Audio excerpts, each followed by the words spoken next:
Kalau kamu suka dengan video ini, bantu kami tumbuh dengan tekan tombol subscribe dan nyalakan loncengnya. Suara klakson bersahut-sahutan di Terminal Timur, mencampur bau bensin, asap rokok, dan keringat manusia yang sudah lelah berjuang sejak subuh. Di antara barisan angkot berwarna biru pudar, tampak seorang gadis muda turun dari kendaraan dengan rambut diikat sederhana. Namanya Rara Prameswari, supir angkot yang selalu jadi pusat perhatian bukan karena wajahnya yang ayu, tapi karena keberaniannya menantang kerasnya dunia laki-laki. Setiap langkahnya menggema di antara teriakan kenek yang berebut penumpang. Rara datang tuh!" teriak salah satu sopir sambil menyengir.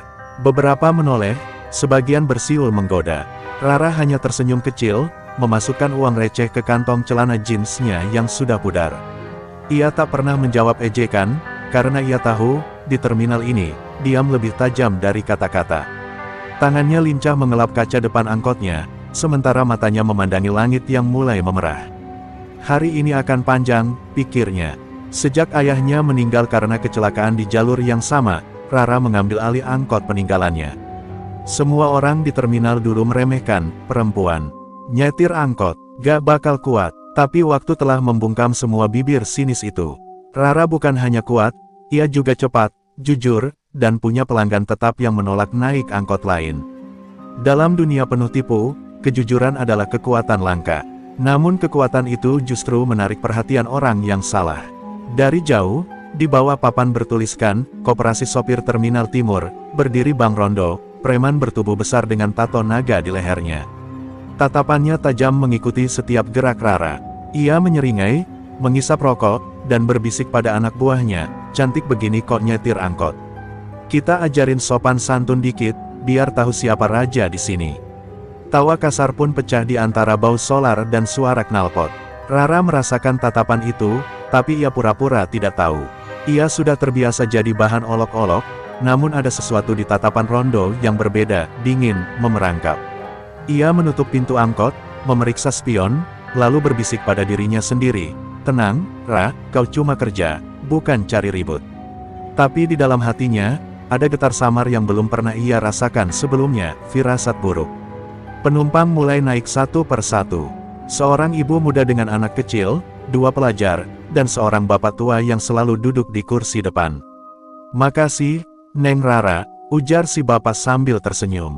Rara membalas ramah, menyalakan mesin, dan angkot birunya pun meluncur perlahan meninggalkan terminal. Dari kaca spion, ia masih melihat Rondo menatapnya, kali ini dengan senyum yang tak menjanjikan apa-apa selain masalah. Sepanjang jalan, suara radio tua memutar lagu lama. Angin sore berhembus, menyingkap sehelai kain putih kecil yang tergantung di spion, satu-satunya peninggalan dari ayahnya. Keadilan itu bukan soal siapa kuat, tapi siapa yang berani, pesan ayahnya dulu. Rara menggenggam setir lebih erat. Kata-kata itu selalu jadi pelindungnya, bahkan saat dunia terasa ingin menelannya hidup-hidup. Dan saat senja menelan Terminal Timur di kejauhan, seekor gagak hitam hinggap di tiang lampu, mengawasi gadis itu yang pergi membawa angkotnya ke jalanan panjang. Tak ada yang tahu, perjalanan Rara hari ini akan menjadi awal dari badai yang akan mengubah seluruh hidupnya, dari sekadar supir angkot, menjadi legenda di dunia yang tak pernah menerima keberanian seorang perempuan. Pagi di Terminal Timur selalu dimulai dengan kebisingan, teriakan kenek, deru mesin, dan aroma solar yang menyesakkan dada. Rara baru saja menepikan angkotnya, meneguk air mineral dari botol kecil, ketika suara tawa kasar terdengar dari arah pos preman. Bang Rondo berjalan mendekat bersama 2 anak buahnya, Dargo dan Leman. Mereka menapaki aspal dengan langkah berat seperti hendak menginjak harga diri siapapun yang berani berdiri di depannya. Sopir cantik udah datang," ucap Rondo dengan nada sinis, matanya menyapu tubuh Rara dari kepala sampai kaki. "Gimana, Ra, udah mikir tawaranku kemarin? Kamu setor aja ke saya tiap hari, saya jamin aman. Gak ada yang berani ganggu kamu." Rara hanya memandangi rokok di tangan Rondo tanpa menjawab. Ia sudah tahu arah pembicaraan ini. Pemerasan, gaya lama di terminal, tapi sekarang targetnya bukan sopir biasa. Targetnya adalah dirinya. "Bang Rondo," Rara akhirnya membuka suara dengan tenang. "Saya kesini buat kerja, bukan buat jadi anak buah siapapun. Uang setoran saya udah jelas ke koperasi. Kalau Bang Rondo butuh duit, minta aja ke Tuhan, bukan ke saya. Suara itu lembut tapi tegas. Beberapa sopir lain menoleh, kaget mendengar gadis itu berani melawan penguasa terminal. Wajah Rondo menegang, kemudian menyeringai. Mulut kamu manis, tapi bisa bikin masalah. Hati-hati, Rara, dunia terminal ini gak suka sama orang yang terlalu berani. Ia menepuk bahu Rara cukup keras, lalu pergi sambil tertawa bersama anak buahnya. Namun sebelum pergi, Dargo menendang ban belakang angkot Rara hingga bunyi logamnya berderak keras. Banmu kayaknya kempes, Neng, katanya mengejek. Rara hanya diam, menunduk. Tapi matanya menatap tajam ke arah pantulan Dargo di kaca spion, tajam seperti mata elang yang sedang menilai mangsa. Siang itu, Rara duduk di bangku sopirnya yang sunyi. Di luar, hujan turun perlahan. Setiap tetesnya memantulkan wajahnya sendiri di kaca jendela, lelah tapi tidak kalah. Ia menggenggam kain putih kecil di spion, lalu berbisik lirih, "Ayah, mereka kira aku lemah hanya karena aku perempuan. Tapi aku belum benar-benar mulai." Tatapannya berkilat sesaat, seolah ada api kecil yang menyalakan sesuatu di dalam dirinya. Kirana datang membawa payung, wajahnya kesal. "Ra, aku dengar tadi Rondo ganggu kamu lagi." "Iya.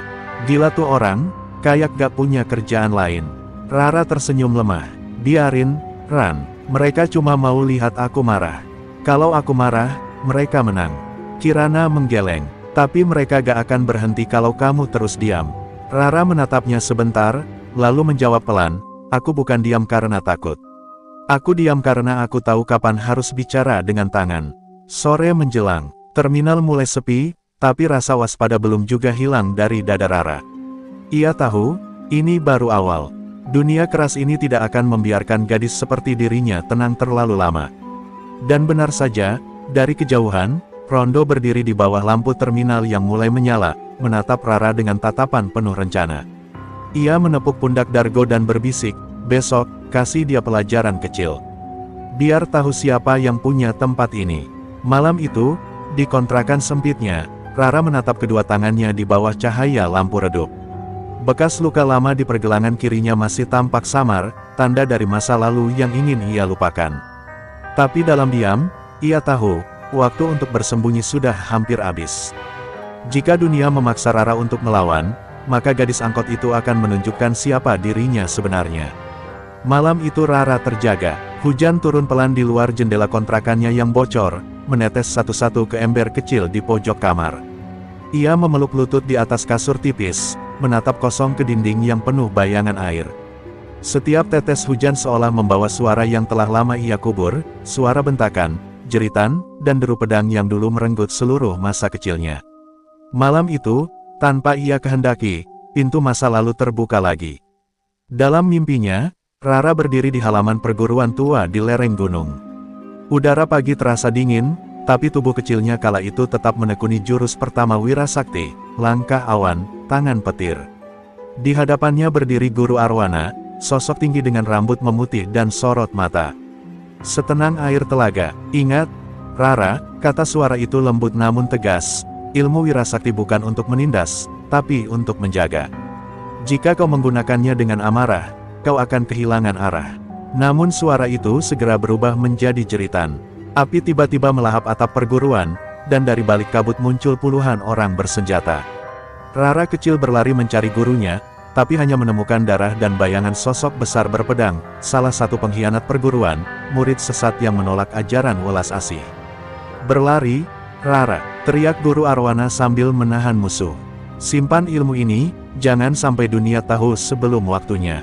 Tubuh kecil itu ditarik oleh tangan lain, dan sesaat sebelum semuanya gelap, ia melihat gurunya roboh di antara api. Rara terbangun dengan napas terengah dan keringat dingin di seluruh tubuh. Ia memegangi dada, seolah masih bisa merasakan panasnya api dari mimpi itu. "Guru," bisiknya lirih. Sudah bertahun-tahun ia mencoba melupakan malam kelam itu, bersembunyi di balik kehidupan biasa, menjadi supir angkot untuk menutupi siapa dirinya sebenarnya. Tapi kini, ketika Rondo dan anak buahnya mulai mengusik, kenangan itu menyeruak kembali seperti luka lama yang belum sembuh. Ia berjalan ke dapur kecil dan menyalakan lampu neon redup. Dari balik rak tua, ia mengeluarkan sebuah kotak kayu kecil. Di dalamnya, terlipat rapi sehelai sabuk hitam bertanda lambang Wirasakti, dan sepasang gelang baja ringan yang dulu diberikan oleh Guru Arwana. Rara menggenggamnya lama, matanya bergetar, di antara kerinduan dan rasa bersalah. Aku janji gak akan pakai ini lagi, gumamnya, tapi, sampai kapan aku bisa diam? Tiba-tiba, pintu kontrakannya diketuk keras. Rara, bukain, ini aku, Kirana. Suara sahabatnya terdengar tergesa. Rara buru-buru menutup kotak dan menyembunyikannya. Saat pintu dibuka, Kirana masuk dengan wajah tegang. Dengar-dengar, Rondo nyari kamu. Katanya kamu udah bikin dia malu di depan anak buahnya. Mereka bilang mau nyari kesempatan buat ngasih pelajaran. Rara menelan ludah, tapi suaranya tetap datar. Biarin aja, aku gak akan lari. Kirana menatapnya khawatir. Ra, kamu gak ngerti. Mereka bisa bahaya beneran. Kamu cuma sendirian. Rara menunduk, lalu tersenyum samar. Aku gak sendirian, Ran. Ada sesuatu yang selalu jagain aku, cuma orang lain gak bisa lihat. Ia menatap keluar jendela, menatap titik-titik hujan yang jatuh di kaca. Di sana, seolah bayangan guru arwana berdiri di antara kabut malam, memandangi muridnya dengan sorot mata penuh arti. Dan di luar sana, di kegelapan terminal yang lengang, Dargo menyalakan rokoknya sambil memandangi rumah kontrakan Rara dari kejauhan. Besok pagi, gumamnya pelan, gadis itu bakal tahu kalau dunia ini bukan buat orang lembut. Asap rokoknya naik ke langit kelabu, menyatu dengan mendung yang menggantung. Tanpa mereka sadari, badai sudah mulai menggulung, dan Rara akan segera dipaksa membuka kembali ilmu yang selama ini ia kubur dalam diam. Pagi itu langit terminal timur berwarna kelabu, seolah ikut menahan napas sebelum badai datang. Rara datang sedikit lebih pagi dari biasanya, berharap bisa bekerja tenang tanpa gangguan. Tapi dari jauh, ia sudah melihat Dargo berdiri di dekat pos ronda bersama 3 anak buahnya. Tatapan mereka seperti pisau, tajam dan menunggu waktu untuk menusuk. Suara tawa mereka terdengar palsu, tawa orang yang sedang menyiapkan sesuatu yang jahat. Ketika Rara baru saja menurunkan penumpang pertama, Dargo mendekat. Neng Rara, pagi-pagi udah manis aja nih, katanya sambil menepuk kap angkot Rara. Tapi sayang, angkot kamu parkirnya di tempat yang salah. Harus bayar denda. Rara memandangnya datar. Saya parkir di jalur saya sendiri. Kamu gak punya hak minta uang dari sopir. Dargo tertawa kasar, lalu menatap teman-temannya. Dengar tuh, anak ini berani ngomong soal hak. Terminal ini gak kenal hak, cuma kenal kuat. Tanpa peringatan, Dargo menamparkan wajah Rara keras sekali. Suara tamparan itu menggema, membuat terminal seketika sunyi. Beberapa sopir lain menunduk, pura-pura tak melihat. Kirana yang baru datang menjerit dan berlari mendekat, tapi 2 anak buah Dargo menghadangnya. Udah, jangan ikut campur, cewek. Bentak mereka. Rara berdiri terpaku, pipinya perih, tapi matanya menatap tajam, bukan marah, tapi dingin, menakutkan. Dargo mencengkeram kerah bajunya, mendekatkan wajah. Kamu pikir siapa kamu? Hah? Supir perempuan sok suci. Di tempat ini, semua tunduk sama Rondo. Kecuali kamu mau nyari mati. Napasnya berbau alkohol, menguap di wajah Rara. Tapi Rara tetap diam. Ia menatap mata Dargo dalam-dalam, seolah menembus lapisan kasar yang menutupi jiwa lelaki itu. Dalam tatapan itu, Dargo sejenak merasa aneh, seperti sedang menatap sesuatu yang jauh lebih besar dari dirinya. Ia mendorong Rara ke tanah, tapi Rara tidak membalas. Hanya bangkit perlahan, menatapnya tanpa rasa takut. Pak Jaya datang tergesa, wajahnya pucat. Cukup, Dargo, jangan buat masalah di sini, katanya keras. Dargo mendengus, menendang batu ke arah Rara, lalu pergi sambil tertawa. Terminal kembali berisik, tapi suasananya sudah berubah. Semua orang tahu, batas kesabaran Rara sedang diuji.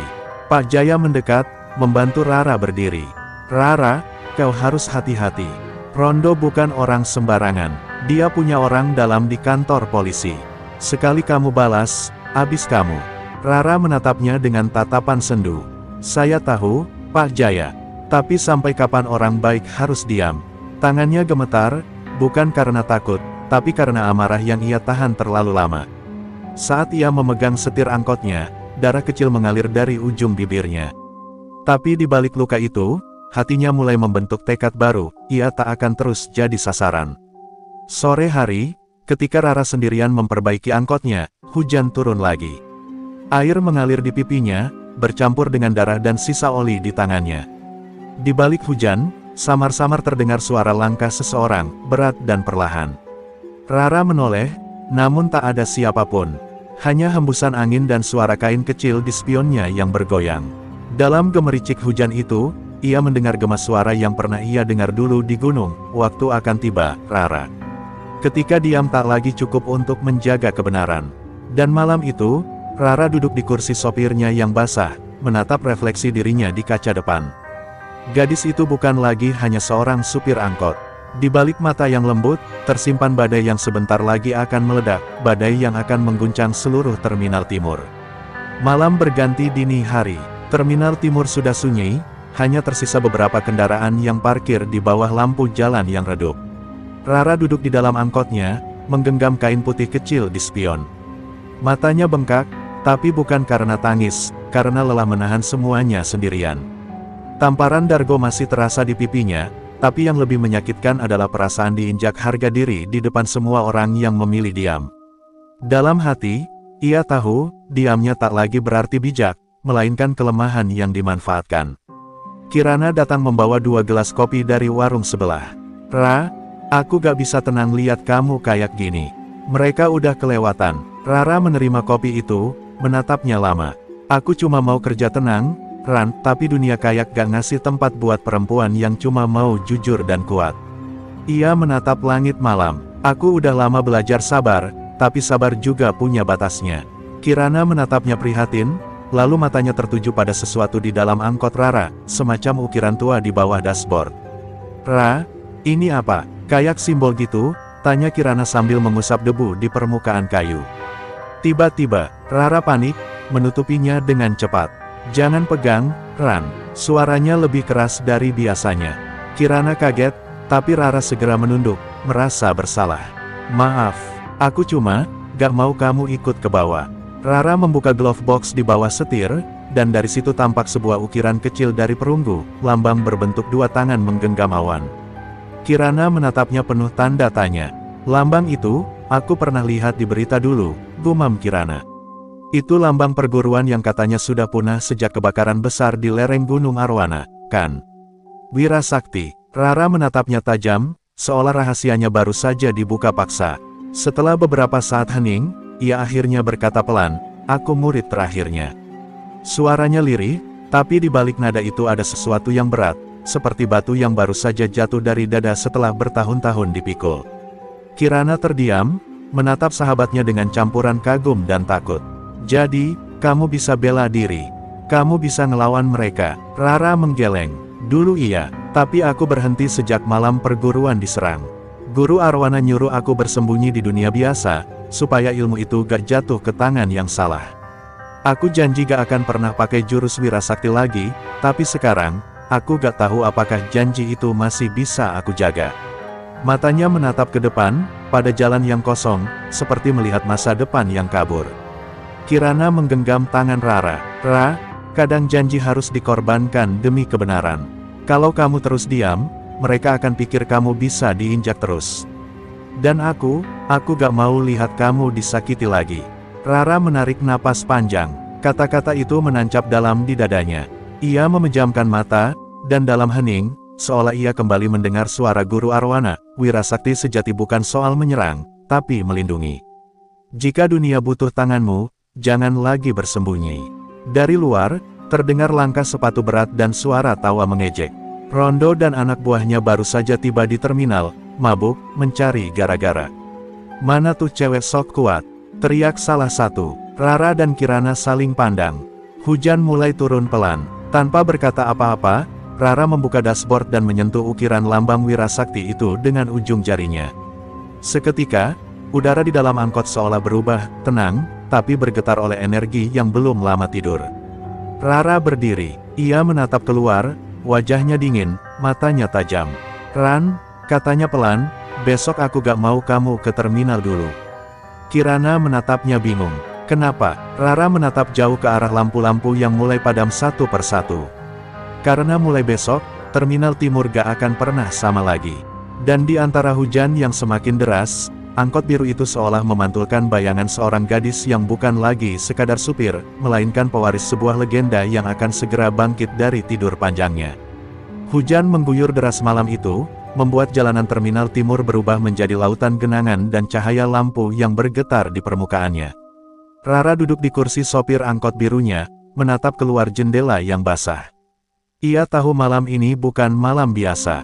Ada sesuatu di udara, dingin yang membawa firasat buruk.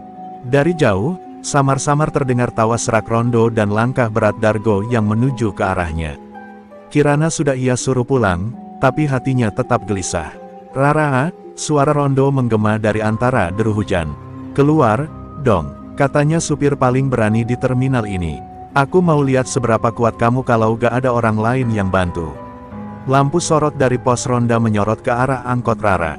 Bayang-bayang 3 lelaki besar tampak mendekat, menembus hujan seperti siluet iblis di tengah kabut. Rara menarik napas panjang. Ia menyentuh kain putih kecil di spion, peninggalan ayahnya, lalu berbisik lirih, "Aku gak cari masalah, tapi kalau mereka maksa, aku gak akan lari lagi." Ia membuka pintu angkot perlahan. Hujan langsung membasahi rambut dan wajahnya. Di bawah cahaya redup, sosoknya tampak seperti bayangan lembut yang menyimpan badai di dalam dada. Rondo melangkah maju, wajahnya sombong. "Masih sempat dandan, iya. Cantik juga kalau lagi basah begini," katanya sambil tertawa, suaranya menyatu dengan hujan. Dargo menyiapkan linggis di tangannya. "Bos, biar saya dulu yang ngelunasin dendam kemarin." Rondo mengangguk, lalu mundur 1 langkah, membiarkan anak buahnya bergerak. Rara diam, menatap Dargo dengan mata yang tajam dan penuh tenang, terlalu tenang untuk seseorang yang akan diserang.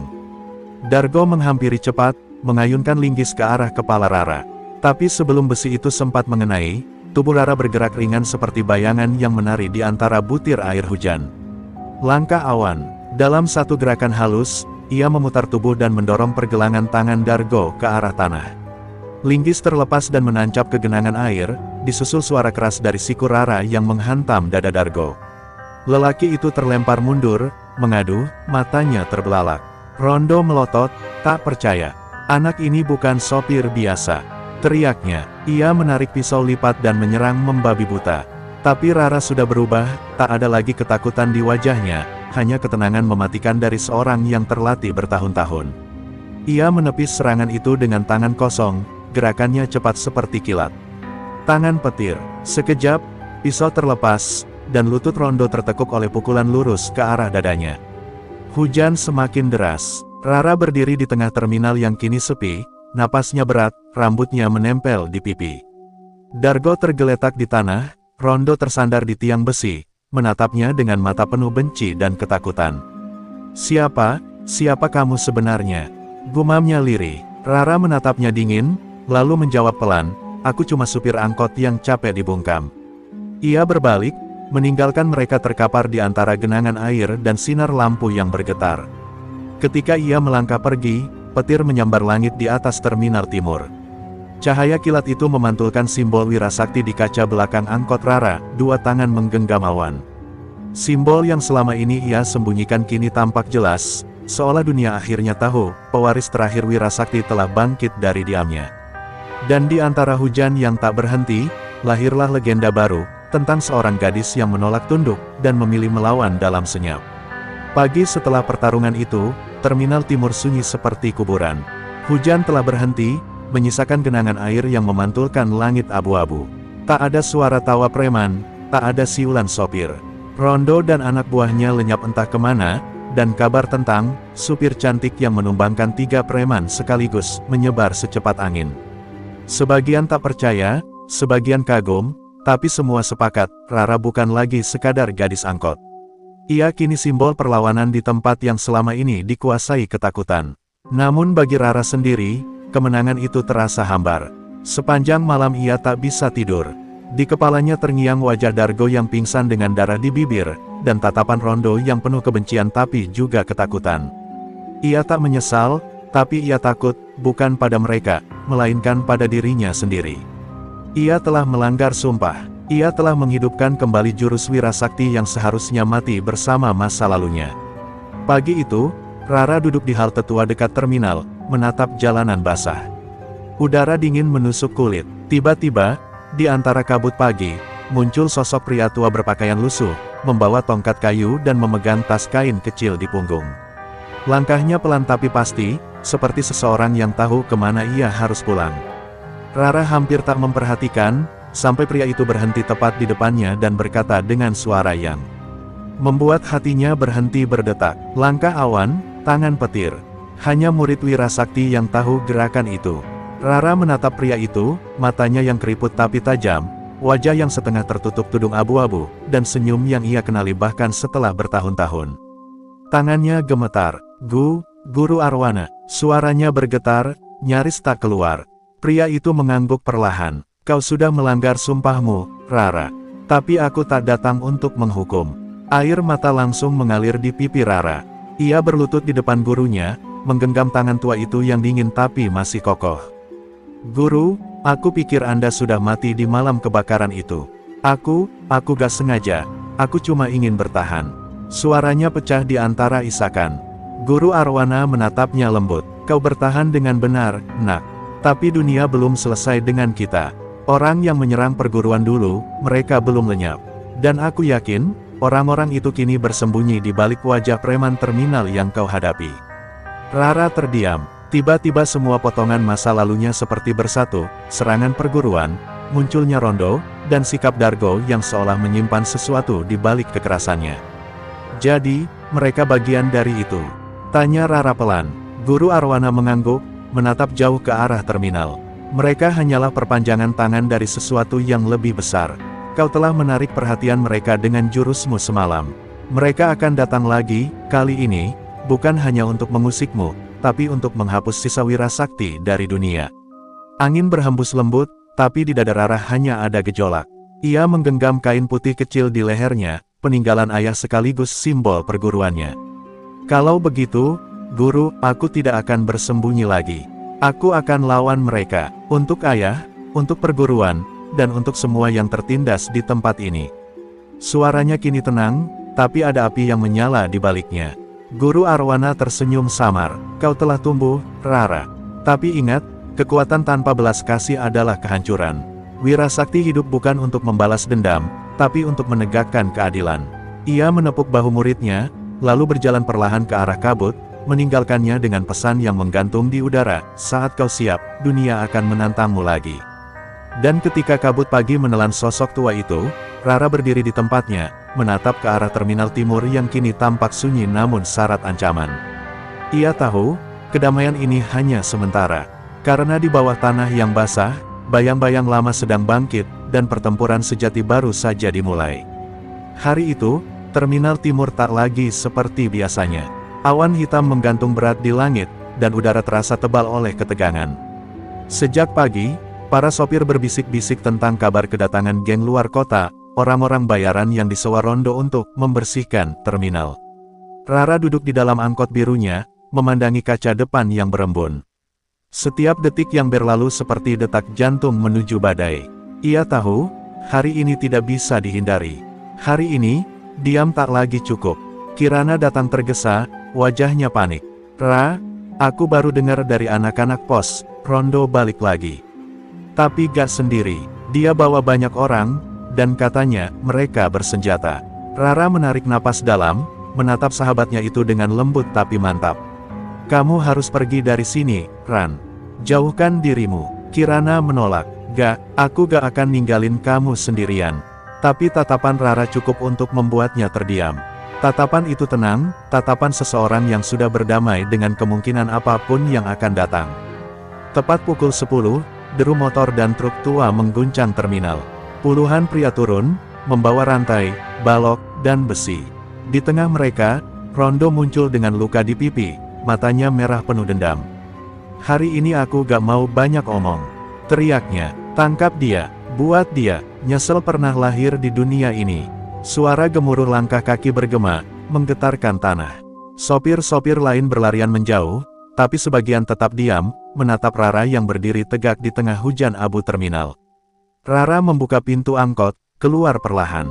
Ia menatap Rondo, lalu menurunkan sabuk hitam bertanda Wira Sakti yang selama ini disembunyikannya.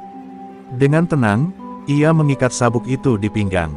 Kalau kalian datang untuk kekerasan, katanya lirih namun tegas, aku akan jawab dengan keadilan. Saat kata-kata itu keluar, suasana seketika berubah. Angin berhembus dingin, dan suara logam beradu terdengar seperti genderang perang yang mulai ditabuh. Pertempuran pecah, besi dan rantai berayun ke udara, tapi tubuh Rara bergerak seperti bayangan hujan. Ia menepis serangan dengan keanggunan dan ketepatan luar biasa. Satu demi satu lawan tumbang, bukan karena kekerasan semata, tapi karena jurus-jurus wirasakti yang menundukkan tanpa membunuh. Setiap gerakan mengalir seperti tarian, setiap pukulan seperti doa yang diucapkan dalam diam. Darah mulai mengalir di aspal, bercampur dengan air hujan. Namun Rondo tidak gentar, ia maju dengan pisau besar di tangan, menebas liar. Rara menangkis, tapi kekuatan Rondo yang didorong amarah membuatnya terdesak. Mereka saling beradu di tengah kobaran api kecil dari bensin yang tumpah. Dalam kekacauan itu, Dargo muncul dari antara asap, wajahnya pucat, matanya ragu. "Bos, cukup, ini bukan perang yang benar." Rondo menoleh, berteriak marah, "Diam. Kau cuma pengecut." Tapi saat pisau hendak menghantam Rara lagi, Dargo menubruk Rondo dari belakang, menahan serangan itu dengan tubuhnya sendiri. Rara terkejut, darah Dargo menetes ke tangannya. Lelaki itu menatapnya lemah. "Aku dulu murid wirasakti juga," bisiknya. "Aku yang berkhianat waktu perguruan diserang. Tapi malam ini, biar aku menebusnya." Napasnya tersendat, lalu berhenti di tangan Rara yang gemetar.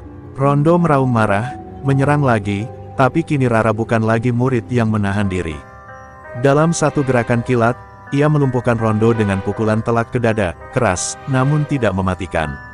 Ketika sirene polisi terdengar di kejauhan dan hujan mulai mereda, terminal dipenuhi tubuh-tubuh tak berdaya dan aroma bensin yang menyengat. Rara berdiri di tengah semua itu, tubuhnya penuh luka, matanya basah tapi bukan karena tangis. Di antara mayat dan genangan darah, ia menunduk pada Dargo yang tergeletak tenang, lalu berbisik, "Kau sudah menebusnya." Di langit yang mulai cerah, cahaya mentari menembus awan, menyinari lambang wirasakti di sabuknya, bersinar seolah menegaskan bahwa keadilan, sekali lagi, masih punya tempat di dunia yang penuh kekerasan ini. Hujan telah berhenti sepenuhnya, langit kelabu perlahan berubah menjadi jingga pucat, tapi di terminal timur, keheningan terasa menyesakkan. Polisi datang, mengevakuasi korban, dan membawa Rondo yang kini tak sadarkan diri. Rara duduk di atas kap angkot birunya, wajahnya penuh luka, matanya kosong menatap jalan yang mulai sepi. Di sampingnya, tubuh Dargo terbujur kaku, ditutupi kain lusuh. Dunia di sekitarnya terasa jauh, hanya desiran angin dan aroma besi darah yang tersisa. Kirana menghampiri dengan langkah gontai, matanya bengkak karena menangis. "Ra, kamu gak apa-apa?" Suaranya bergetar. Rara menatapnya, lalu menggeleng pelan. "Aku gak tahu, Ran, aku menang, tapi rasanya hampa." Suaranya nyaris tak terdengar. Ia menyentuh tangan Dargo yang dingin. "Dia dulu musuhku, tapi di akhir, dia yang nyelamatin aku." Air mata yang ia tahan pecah juga. Ia menangis bukan karena luka, tapi karena kehilangan sesuatu yang lebih dalam, kepercayaannya pada dunia yang sederhana. Beberapa hari kemudian, terminal kembali beroperasi, tapi suasananya tak pernah sama. Preman-preman yang tersisa, menghilang, dan sopir-sopir kini memandang Rara dengan campuran hormat dan takut. Ia menjadi legenda hidup, tapi juga menjadi bayangan, sosok yang dipuja tapi dijauhi. Anak-anak muda berbisik, menyebutnya, Mawar Baja Terminal Timur. Tapi Rara tak menginginkan gelar itu. Ia hanya ingin ketenangan yang dulu pernah ia kenal, saat angin pagi membawa penumpang dan senyum sederhana masih punya arti. Suatu sore, saat matahari tenggelam di balik deretan angkot, seorang lelaki tua datang, Guru Arwana. Ia berdiri di ujung terminal, menatap Rara yang sedang membersihkan kursi mobilnya. "Aku dengar apa yang terjadi," katanya perlahan. "Kau sudah menegakkan keadilan, tapi harga dari keadilan seringkali adalah kesepian." Rara menunduk. "Aku tidak merasa menang, Guru. Aku merasa kehilangan bagian dari diriku sendiri." Guru Arwana berjalan mendekat, lalu menatapnya dalam-dalam. "Begitulah jalan pendekar sejati, Rara. Kemenangan sejati bukan ketika kau mengalahkan musuhmu, tapi ketika kau bisa memaafkan dirimu sendiri." Ia mengeluarkan gulungan kain tua dari dalam tasnya, lalu menyerahkannya. "Ini adalah warisan terakhir wirasakti. Bukan jurus, tapi pesan dari para leluhur, jangan biarkan amarah menulis kisahmu." Rara membuka gulungan itu, di dalamnya tertulis kaligrafi halus dengan tinta pudar. Ia membaca dalam diam, lalu menutupnya perlahan. Guru, aku ingin berhenti berkelahi. Aku ingin hidup seperti orang biasa. Guru Arwana tersenyum tipis. Kau tak akan pernah benar-benar biasa, nak. Tapi kau bisa memilih kedamaianmu sendiri. Pergilah dari sini untuk sementara. Terminal ini sudah punya kedamaian yang kau perjuangkan. Sekarang, giliran kau mencari kedamaianmu sendiri. Sore itu, Rara menatap sekali lagi terminal yang telah menjadi saksi air mata dan darahnya. Ia menyentuh kaca spion angkotnya, lalu mengusap debu dari tulisan kecil di sisi pintu. Langkah pertama menuju kebebasan adalah keberanian untuk pergi. Ia tersenyum tipis, lalu menyalakan mesin. Suara angkotnya menggaung lembut, meninggalkan terminal di bawah sinar senja yang perlahan meredup. Ketika bayangan angkot biru itu menghilang di tikungan, Kirana menatap dari kejauhan, menahan air mata. Ia tahu, itu bukan perpisahan, hanya bab baru yang akan menuntun sahabatnya menuju kedamaian sejati. Dan di antara hembusan angin sore, terdengar gema samar seperti bisikan, Wirasakti tidak mati. Ia hanya bersembunyi dalam hati yang memilih jalan damai. Sudah 3 bulan sejak Rara meninggalkan Terminal Timur. Ia menempuh perjalanan jauh melewati perbukitan, desa, dan kota-kota asing yang sunyi. Angkot birunya kini menjadi rumah berjalan, saksi dari setiap napas yang ia ambil di jalan panjang menuju ketenangan. Tapi meskipun langit tampak tenang, hatinya belum benar-benar damai. Setiap malam, ia masih terbangun oleh mimpi-mimpi buruk, tentang kebakaran perguruan, teriakan rondo, dan tatapan kosong Dargo sebelum mengembuskan napas terakhir. Suatu pagi, saat matahari baru muncul di balik pegunungan, Rara berhenti di sebuah desa kecil bernama Wanaraja. Desa itu tenang, dengan sawah hijau dan udara segar yang membuat hati sedikit ringan. Ia memarkir angkot di tepi jalan, lalu duduk di bawah pohon beringin tua. Dari jauh, ia melihat anak-anak berlari sambil tertawa. Suara mereka mengingatkan Rara pada masa kecilnya sebelum dunia mengenalnya sebagai pewaris Wirasakti. Untuk pertama kalinya setelah sekian lama, bibirnya tersenyum tulus. Namun, ketenangan itu tak bertahan lama. Seorang pemuda berlari ke arahnya, napasnya tersengal. Kak, di ujung desa, ada orang-orang jahat. Mereka memalak warga dan nyulik kepala desa. Rara menatapnya dalam diam. Di matanya, ada 2 pilihan, diam, atau bertindak. Tapi di hatinya, ia tahu, takdir selalu memanggil mereka yang menolak kejahatan. Ia berdiri, mengambil sabuk Wirasakti yang kini sudah lusuh, lalu mengikatnya di pinggang. Tunjukkan jalannya, katanya pelan tapi tegas. Desa itu kini dalam kekacauan. Sekelompok bandit bersenjata menodongkan senjata ke warga yang ketakutan. Pemimpinnya, pria berparut di wajah, tertawa keras sambil menendang pintu rumah.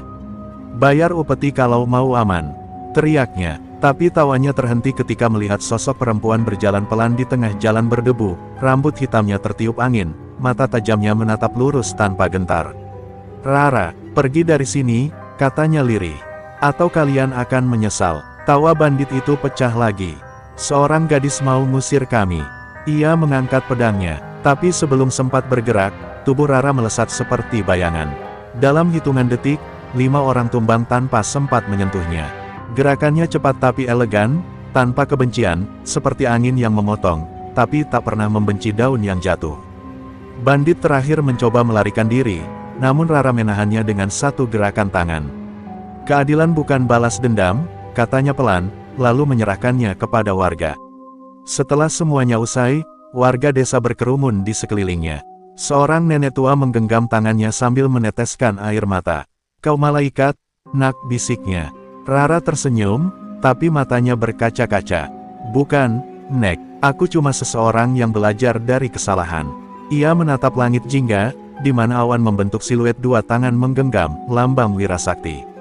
Seolah alam memberi restu, membisikkan bahwa perjalanan panjangnya hampir selesai. Malam itu, Rara duduk di depan angkotnya yang kini diselimuti embun. Ia menatap sabuk Wirasakti yang terlipat rapi di pangkuannya. Guru Arwana, ayah, aku sudah melakukan yang harus kulakukan, bisiknya lirih. Tapi sekarang, biarkan dunia berjalan tanpa bayangan jurusku. Biarkan keadilan hidup lewat kebaikan kecil. Ia mengubur sabuk itu di bawah pohon beringin desa Wanaraja, menandainya dengan batu kecil. Di sini, biarlah Wirasakti beristirahat. Keesokan paginya, Rara menghidupkan angkotnya untuk terakhir kalinya. Ia melaju pelan di jalan berkabut, meninggalkan desa yang kini damai. Tak ada yang tahu kemana ia pergi. Sebagian mengatakan ia menuju utara, sebagian lain berkata ia menghilang bersama kabut di gunung. Namun satu hal pasti, setiap kali hujan turun di Terminal Timur, seseorang bersumpah melihat angkot biru berhenti sebentar di sana, lalu pergi perlahan, meninggalkan jejak yang tak pernah benar-benar hilang. Dan begitulah, legenda Rara Wira Sakti, gadis cantik supir angkot yang menolak tunduk pada kejahatan, hidup bukan dalam jurus atau pertempuran, tapi dalam setiap keberanian kecil yang lahir dari hati manusia biasa.